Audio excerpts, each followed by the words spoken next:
The wind moves first.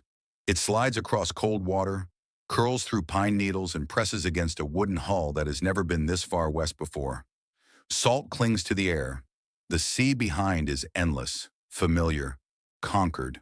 But ahead is land that does not belong to any saga yet. A long ship glides toward the shore. Its prow cuts the mist like a blade, dragon head rising, eyes carved wide as if already sensing danger. Men stand quietly along the gunwales. They do not sing. They do not boast. These are not boys chasing glory. These are survivors of storms, famine, feuds, and kings. They believe the world is wide, but know it has edges. The Vikings have reached a new shore. To them, this place will be called Vinland, a land of grass, timber, and rivers that do not freeze as early as home, a place where winter seems gentler, where the soil yields willingly, where fish crowd the shallows as if waiting to be taken. At first glance, it looks like a reward, and for a time, everything feels stable, almost peaceful. They build shelters of turf and timber. They repair ships. They explore the coastline. They mark the land the way they always have, by using it, cutting trees, hunting animals, mapping rivers with memory instead of ink. This is what Vikings do best. They arrive, they adapt, they endure. The rules they live by feel unbreakable. Strength earns respect. Courage secures survival. Violence, when necessary, is honest. The world is harsh but understandable. They believe this land is empty, but it is not. Because while the Norse are watching the tree line for wolves or bears, someone else is watching them. Quietly, from between the trees. The people who live here do not announce themselves with horns or banners. They do not carve their gods into ships. They do not sail across oceans seeking land. They are already home. They have names for these rivers, stories for these hills, memory tied to every season. They know which animals migrate when, which plants heal and which kill. They understand the land not as a resource, but as a relative. And they see the strangers immediately. Tall men with metal blades, wool cloaks, pale hair, and unfamiliar smells. Ships that look like beasts from another world. The first encounters are cautious, curious, almost gentle. Trade happens, furs for metal, food for tools. The Vikings call them Skraelings, a word that means little more than others. The Native Americans study the Norse with the same curiosity, but without the assumption of ownership. For a moment it works. This fragile balance exists because both sides are operating under assumptions that feel reasonable until they aren't. The Vikings believe strength lies in iron, in ships, in the ability to dominate space. They come from a world where land is taken, defended, and ruled, where borders are drawn with blood if necessary.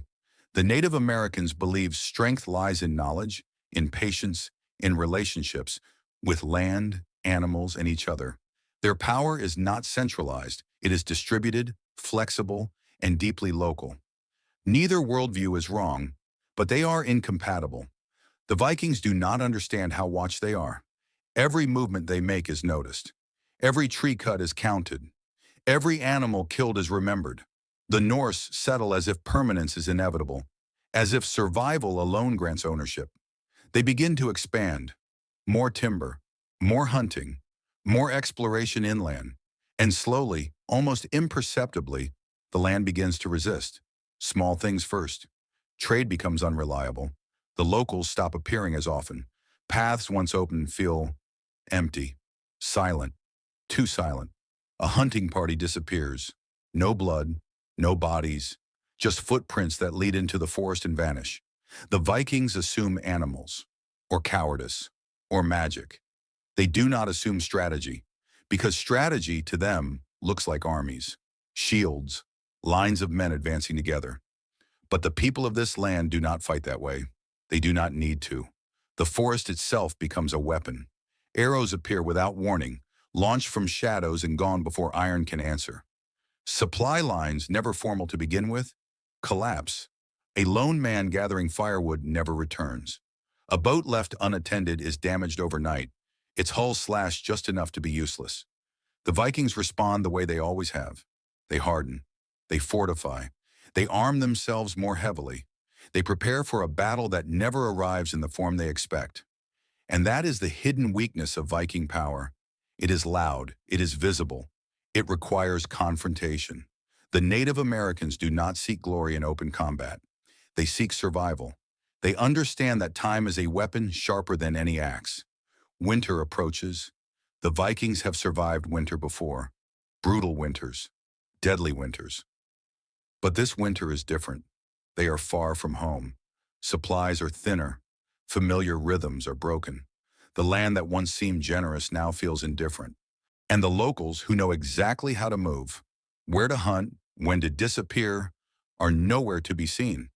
Food becomes scarce. Morale cracks. Arguments flare. Leadership is questioned. The sagas never prepared them for this kind of enemy. There is no king to kill, no fortress to burn, no final battle to win, only pressure, relentless, quiet pressure. And then comes the turning point, not a single moment, but an accumulation.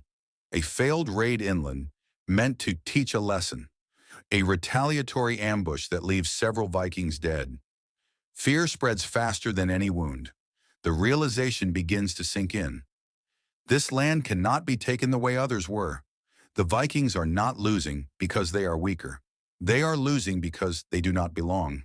The very systems that made them powerful, mobility, aggression, iron, mean little against an opponent who does not need to conquer, only to outlast. Some Vikings want to fight harder.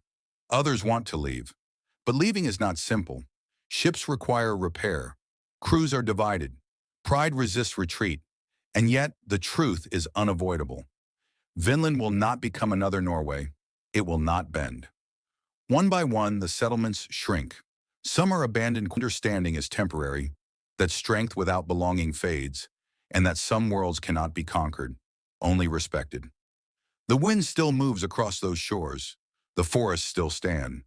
And somewhere beneath the soil, fragments of iron rest beside stone tools, silent evidence of a moment when two worlds met, measured each other, and chose different futures. Not every empire falls in fire. Some simply realize they were never meant to rise there at all.